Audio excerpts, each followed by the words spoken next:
பைத்தியக்காரன் நான் போலீஸ்காரன் துரத்தி விடுறான். இது எவ்வளோ பெரிய பக்கா பிளானிங்கு. ஃபுல் அண்ட் ஃபுல் அப்படியே விஜய் பக்கம் திருப்பிட்டாங்க. இதே இடத்துல தான் நாங்கள் இருந்தோம், இங்கேயே தான் நாங்கள் பார்த்தோம். ஃபேக்ட் என்ன, நான் கண் கூட பார்த்தேன். நானே 6 பேர்த்த தூக்கி விட்டுருக்கேன். அந்த 6 ஆம்புலன்ஸ் போகிறதுக்குள்ள 20 ஆம்புலன்ஸ் டாஸ் ஆகுது.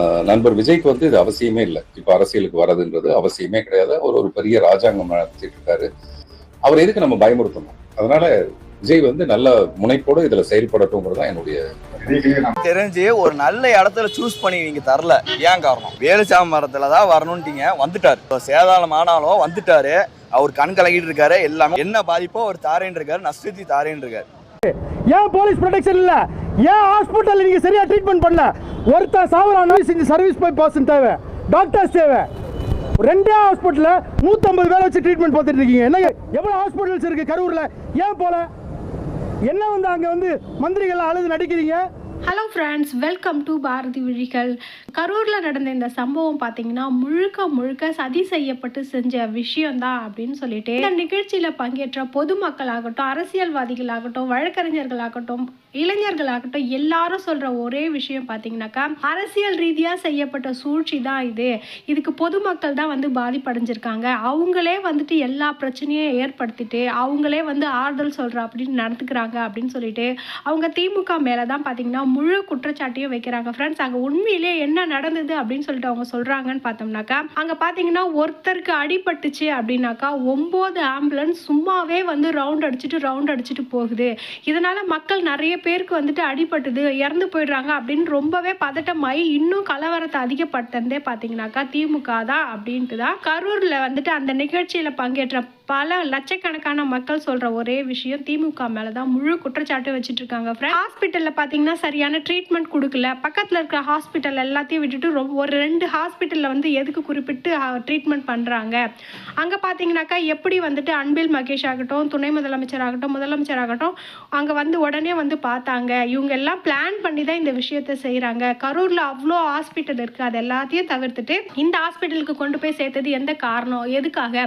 ஒரு மனுஷனுக்கு ட்ரீட்மெண்ட் பண்ணணும்னா 6 சர்வீஸ் பர்சன் தேவை. ஆனால் அந்த இடத்துல ட்ரீட்மெண்ட் பண்ணுறதுக்கான டாக்டர் ஆகட்டும், நர்ஸ் ஆகட்டும், அட்டெண்டர் ஆகட்டும் எல்லாருமே கம்மியாக இருக்கும்போது எதுக்காக எல்லாரையும் கொண்டு போய் ஒரே ஹாஸ்பிட்டலில் சேர்த்து இவங்க வந்துட்டு இந்த மாதிரி ட்ரீட்மெண்ட் பண்ணாங்க அப்படின்ற நிறைய குற்றச்சாட்டுகள் வச்சுருக்காங்க.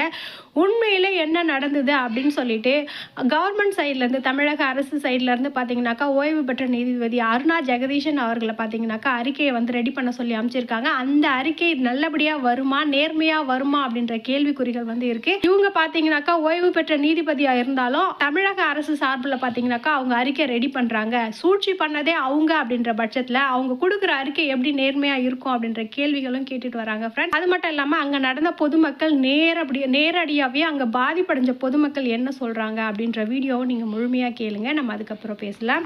7 மணி இருக்கும், செம்ம கும்பல். என் பொண்ணெல்லாம் இது மேலே ஏறினா என் மருமக மாட்டிக்கிட்டா. அப்படி அந்த கரண்ட் போனதுக்கு அப்புறம் தான் இந்த அளவுக்கு நடந்திருக்கு. ஆம்புலன்ஸ் சுற்றி வந்துதாம்மா, அப்படி சுற்றி இப்படி சுற்றி 2 ஆம்புலன்ஸ் வர்றதுக்கு அப்புறம் கரண்ட் போய் தான் கத்திலாம் கிழிச்சு விட்டுருக்காங்க. தங்கச்சி பையனும் மாட்டிருக்கியான், அவனும் பார்த்துருக்கியான். பெரியமா கத்திலாம் கிழிச்சு விட்டாங்க பெரியமா அப்படின்னு வேணும்னு பண்ணியிருக்கிறாங்க. பண்றேன். இந்த செருப்புக்கு எதுக்கு சார் இத்தனை போலீஸ் காவல்? இந்த செருப்புக்கு இந்த கிழிஞ்சி மலை கட்சி கொடிக்கு எதுக்கு சார் இத்தனை காவல்? நிற்கக்கூடாதுங்கிறாங்க, பேசக்கூடாதுங்கிறாங்க, இத்தனை பேர் வந்து பார்க்குறாங்க. நேற்று என்ன பண்ணிட்டு இருந்தாங்க? இந்த இடம் தகுதியான இடமானு ஒரு போலீஸ்காரனுக்கு தெரியாது. கரூரில் இருக்கிற ஒரு போலீஸ்காரனுக்கு தெரியாதா? ஒரு கடைக்காரனுக்கு தெரியாதா? நான் கேட்குறேன். இங்கே இருக்கிற ஒரு கடைக்காரருக்கு ஏங்க இந்த இடத்துல மீட்டிங் நடத்துறதுக்கு 10 பேர் சேர்ந்து அப்ஜெக்ஷன் வைக்கலாம்ல? ஒரு கட்டடத்தில் ஐவிஎஸ் வந்து எடுத்தால் எல்லாரும் சேர்ந்து ஸ்டே ஆர்டர் வாங்குறீங்கல்ல? இந்த ஊருக்காரங்க ஸ்டே ஆர்டர் வாங்கியிருக்கலாம்ல? என்ன சார் மக்கள் இப்படி இருக்கிறாங்க? நான் முடிவுங்கள்கிட்ட வைக்கும் போதே அந்த பசங்க சொன்னேன், வான வேடிக்கை வச்சுட்டு இருக்காங்க. அந்த வான வேடிக்கை சாஞ்சதுன்னா கூட்டத்துக்குள்ளே பூந்துருண்டா வீடியோ எடுத்து வச்சுருக்கேன். இன்னைக்கு அழிவுனது தான் மிச்சம். இன்னைக்கு அவனுக்கு நிச்சயம். ஊஞ்சலூரில் பொண்ணு லவ் பண்ணி ஓரியாண்டு இன்னைக்கு அரேஞ்ச் மேரேஜுக்கு ரெடி பண்ணியிருக்கிறான். இன்னைக்கு அவனுக்கு நிச்சயம் போய் சேர்ந்துட்டான். கொண்டு போய் எரிச்சிட்டு வந்துட்டோம். மக்கள் எவ்வளோ வேதனையோட பேசுகிறாங்க அப்படின்றத நீங்கள் கேட்டிருப்பீங்க ஃப்ரெண்ட்ஸ். சின்ன குழந்தைங்க, 2 வயசு குழந்தைங்க, ஒரே குடும்பத்தில் பார்த்தீங்கன்னா 2 பெண் குழந்தை, ஒரு அம்மா, அப்புறம் பார்த்தீங்கன்னாக்கா வாய் பேச முடியாதவங்களோட குழந்தை அப்படின்னு சொல்லிட்டு நிறைய பேர் பார்த்தீங்கன்னா என்ன நடக்குது அரசியல் பற்றிய தெரியாத ஒரு சூழ்நிலையில தான் பார்த்தீங்கன்னா அவங்க எல்லாருமே இறந்துருக்காங்க. கேவலமான அரசியல் பண்றதுக்காக இவங்க பொதுமக்களை கொன்னுட்டாங்க அப்படின்னு சொல்லிட்டு எதிர்க்கட்சி தரப்புல இருந்து நிறைய குற்றச்சாட்டு சொல்லிட்டு வராங்க. இதுக்கு சிஎம் சைட்ல இருந்து என்ன சொல்றாங்கன்னு பாத்தீங்கன்னா, மீடியால பாத்தீங்கன்னா போலியான அவதூறு கருத்துக்களை வந்து பரப்பிட்டு வரீங்க அப்படின்னு சொல்லிட்டு சிஎம் சைட்ல சொல்லியிருக்காங்க. என்ன நடந்திருந்தாலும் பாத்தீங்கன்னாக்கா இந்த மாதிரி ஒரு கொடூரமான நிகழ்வு வந்துட்டு கண்டிப்பா செஞ்சிருக்க கூடாது. இது சரியா இருந்துச்சு அப்படின்ற பட்சத்துல நிரூபிச்சாங்கன்னா கண்டிப்பா பொதுமக்களே வந்துட்டு இதுக்கு வந்து கண்டனம் தெரிவிக்கணுங்க. ஏன்னா ஒரு அரசியலுக்காக ஒரு 40 பேரை வந்து ஒரு ஊர்ல கொல்றது அப்படின்றது, அதுவும் நசுக்கி காலால மிதிச்சு கொல்றதுன்றது எவ்வளவு ஒரு கொடூரமான மரணம்ன்றதை யோசிச்சு பாருங்க. வாய் திறந்து எனக்கு வலிக்குது அப்படின்னு சொல்ல முடியாத குழந்தைகள் எல்லாம் மறிச்சு தோச்சு கொள்றாங்க அப்படின்றது வந்துட்டு கண்டிப்பா கண்டிக்கத்தக்க ஒரு விஷயம் தாங்க நான் நினைக்கிறேன். அவங்க முக்கால்வாசி அங்க இருந்தவங்க சொல்ற ஒரே குற்றச்சாட்டு என்னன்னு சொல்லிட்டு பாத்தீங்கன்னாக்கா, இது வந்துட்டு கண்டிப்பா பிளான் பண்ணி பண்ணது தாங்க. ஒரு மீட்டிங் நடக்குது அப்படின்னாக்கா அந்த இடத்துல போலீஸ் பாதுகாப்பே கொடுக்க முடியாதவங்க அவ்வளோ ஆம்புலன்ஸுங்க. ஒரு ஆம்புலன்ஸ் போச்சுன்னா அந்த ஆம்புலன்ஸை சுத்தி 10 ஆம்புலன்ஸ் அந்த கூட்டத்துக்கு கிட்டவே போகாம அப்படியே திரும்பி வளைஞ்சு மறுபடியும் அதே இடத்துக்கு போறாங்க. இது வந்துட்டு ஆம்புலன்ஸ் எல்லாம் வந்து ரெடி பண்ணி அவங்க ஸ்டிக்கரை ஒட்டி, தண்ணி பாட்டில ஸ்டிக்கர் ஒட்டி கொடுத்தது எல்லாமே திமுக தான். இதெல்லாம் முன்னாடியே பிளான் பண்ணி தான் செஞ்சிருக்காங்க. அது மட்டும் கரூர்ல இருக்கிற போலீஸ்காரங்களுக்கு தெரியாதா இந்த இடத்துல வந்துட்டு மீட்டிங் வைக்கலாமா வைக்க கூடாதா? சனிக்கிழமை ஆனாக்கா அங்க பாத்தீங்கன்னாக்கா கொளுத்து வேலை செய்யறவங்க, கட்டட வேலை செய்யறவங்க எல்லாருமே வந்து பணம் பட்டுவாடா பண்ற இடம்.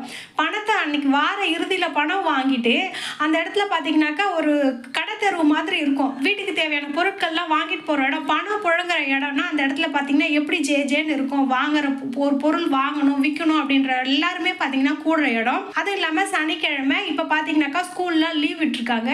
மக்கள் எல்லாருமே விஜயை பார்க்கணும்னு நினைப்பாங்க. இன்னும் கூட்டமும் அதிகமா வரும் என்ற எல்லா விஷயத்தையுமே தெரிஞ்சிருந்து இந்த இடத்துல இந்த முட்டுச்சந்தில வந்துட்டு மீட்டிங்க்கு அனுமதி கொடுத்தது பாத்தீங்கன்னாக்கா பக்கா பிளான் தான்.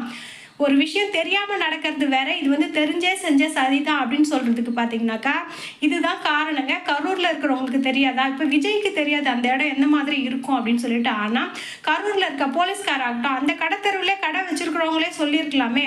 இப்போ அந்த இடத்துல பாத்தீங்கன்னா ஒரு பில்டிங் மேல ஹைவேஸ் ரோடு வருது அப்படின்றப்போ அந்த கடத்தெருவுல இருந்த எல்லாரும் சேர்ந்து ஸ்டே ஆர்டர் வாங்கினாங்க. அப்ப இங்க கூட்டம் நடத்தும் போது ஏன் அவங்க ஸ்டே ஆர்டர் வாங்கல அப்படின்னு சொல்லிட்டு தான் கரூர் பொதுமக்கள் எல்லாமே கேட்கிற கேள்வியா இருந்துச்சுங்க. இது வந்துட்டு விஜய் வந்துட்டு அரசியலுக்கு வரக்கூடாது, ஆரம்பத்திலே வந்து தடுக்கணும் அப்படின்ற நோக்கத்துல தான் இந்த செயல்கள்லாம் செஞ்சிருக்காங்க அப்படின்னு சொல்றாங்க.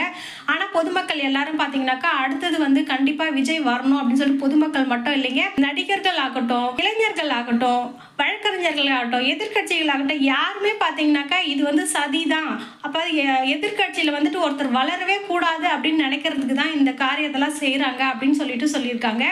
அடுத்த முதல்வர் யாரா இருந்தாலும் சரி, இனிமே இந்த மாதிரி ஒரு கீழ்த்தரமான வேலையை செஞ்சு வந்துட்டு அரசியல் பண்ணக்கூடாது அப்படின்னு நான் நினைக்கிறேன். உங்களோட கருத்துக்கள் என்ன அப்படின்னு சொல்லிட்டு மறக்காம கமெண்ட் பண்ணுங்க ஃப்ரெண்ட்ஸ். அடுத்தது யார் வந்துட்டு முதல்வரவா வரணும் அப்படின்றதையும் மறக்காம நீங்க கமெண்ட் பண்ணுங்க. வீடியோ பிடிச்சிருக்கு அப்படின்னா மறக்காம வீடியோவை சப்ஸ்கிரைப் பண்ணுங்க, ஃப்ரெண்ட்ஸுக்கும் ஷேர் பண்ணுங்க. அப்பதான் பாத்தீங்கன்னா 4 பேருக்கு என்ன விஷயம் நடந்திருக்கு அப்படின்றது தெரியும். நம்ம அடுத்த ஒரு பயனுள்ள தகவலோட உங்களை வந்து பார்க்கலாம். தேங்க்யூ.